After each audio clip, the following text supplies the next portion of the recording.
Halo teman-teman, perkenalkan nama saya Ridho Apriansyah. Kali ini saya akan menjelaskan materi tentang keanekaragaman hayati. Pada penjelasan materi ini, saya akan mengaitkan materi keanekaragaman hayati ini dengan sektor kelautan. Keanekaragaman hayati adalah variasi kehidupan di bumi, mencakup semua makhluk hidup dan ekosistemnya, meliputi keragaman genetik, spesies, dan ekosistem. Dalam konteks ini, kita akan fokus pada kaitannya dengan sektor kelautan, yang mencakup laut, samudra, dan sumber daya perikanan. Selanjutnya, saya akan menjelaskan tentang 3 tingkatan utama pada keanekaragaman hayati. Yang pertama itu ada keanekaragaman genetik, variasi gen dalam satu spesies.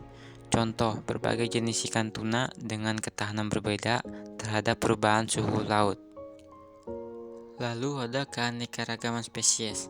Jumlah spesies berbeda di suatu area.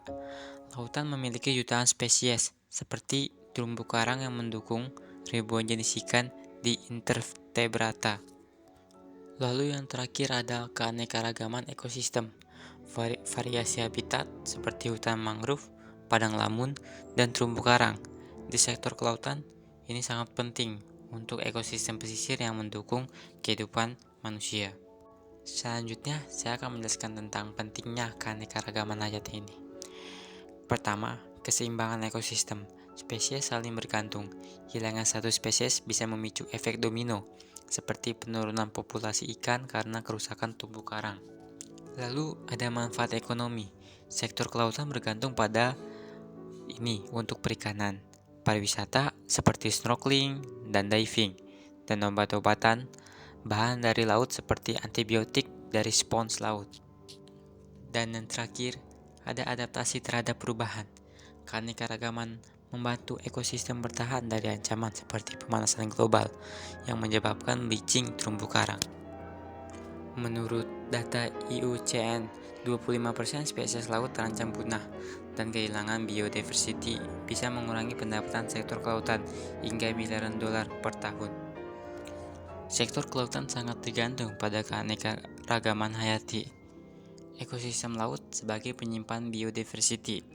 Lautan adalah penyimpan terbesar dengan 50% spesies dunia hidup di sana. Terumbu karang misalnya adalah hotspot biodiversity yang mendukung perikanan global. Lalu ada ancaman utama seperti polusi, overfishing, perubahan iklim, dan pembangunan pesisir mengancam biodiversitas laut. Dan juga sampah-sampah yang dibuang di laut dengan sembarangan. Contohnya, penangkapan ikan berlebih mengurangi populasi spesies seperti hiu yang penting untuk rantai makanan. Dan bisa dilihat di video ini juga sampah-sampah yang berasal dari laut pergi ke pesisir. Manfaat dan peluang. Biodiversity laut menyediakan makanan, pekerjaan seperti nelayan, industri pariwisata, dan inovasi seperti bioteknologi dari mikroorganisme laut. Negara-negara seperti Indonesia dengan laut terluas bisa memanfaatkan ini untuk ekonomi biru berkelanjutan. Lalu yang terakhir ada upaya konservasi. Program seperti MPA atau Marine Protect Areas membantu melestarikan keanekaragaman hayati ini yang pada gilirannya mendukung sektor kelautan pada jangka panjang. Sudah tidak terasa teman-teman, materi sampai di sini.